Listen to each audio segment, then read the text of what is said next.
বাবন এমন এক দেশ যেখানে আকাশ দেখা যায় খুব কম, কারণ মাথার উপর ঝুলে আছে হাজার হাজার মিটার উঁচু পাহাড়, যেখানে দেশের 93% পাহাড় ও খাড়া পর্বত।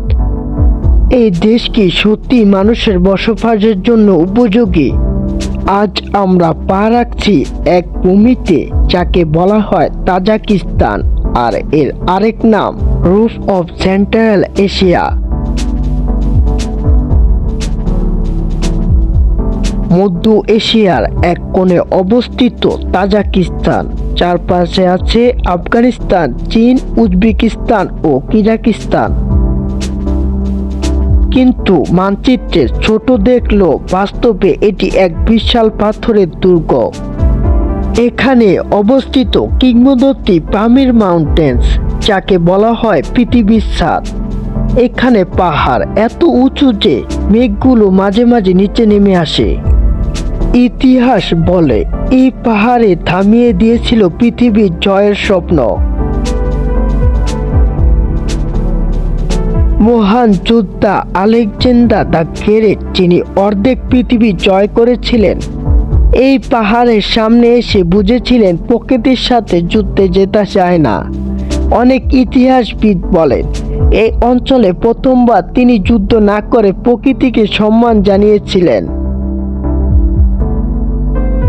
এখন আসি সবচেয়ে ভয়ঙ্কর প্রশ্ন, কেন হঠাৎ করে উধাও হয়ে গেল একটি 5000 বছরের উন্নত সভ্যতা, যাকে আজ বলা হয় মধ্য এশিয়ার পম্পেই? ঘরবাড়ি, রাস্তা, দৈনন্দিন ব্যবহার জিনিস সব ছিল, কিন্তু মানুষগুলোই একজনও নাই। ভূমিকম্প, ভয়ঙ্কর বিস্ফোরণ, নাকি এমন কিছু যা ইতিহাসে লুকিয়ে রেখেছে আজও পদাতিকরা নিশ্চিত নন? এই রহস্যময় দেশে প্রবেশের সবচেয়ে ভয়ঙ্কর পথ এনজব টানেল। স্থানীয়রা একে বলে টানেল অফ ডেথ।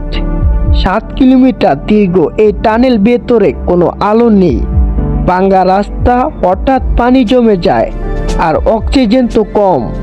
অনেক মানুষ এখানে ঢুকে আর কখনো বের হতে পারেনি। তবুও এই টানেলের স্বর্গে যাওয়ার একমাত্র দরজা।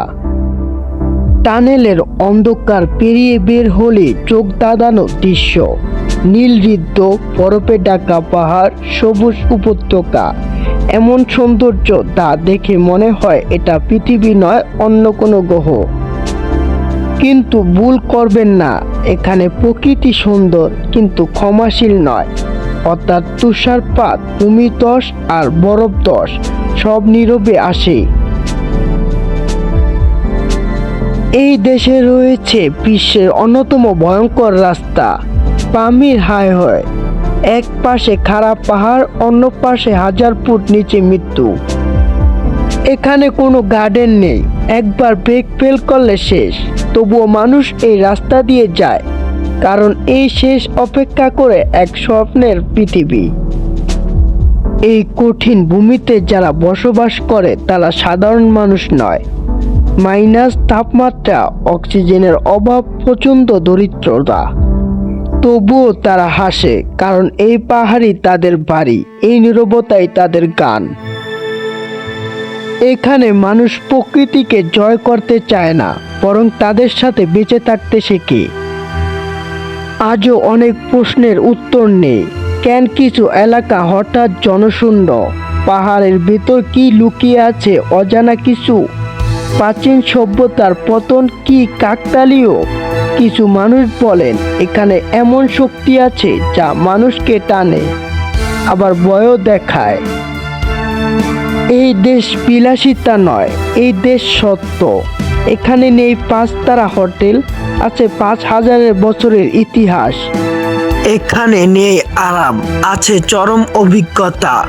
এটা সেই জায়গা যেখানে প্রকৃতি বলে তুমি কতটা শক্তিশালী তা প্রমাণ করো।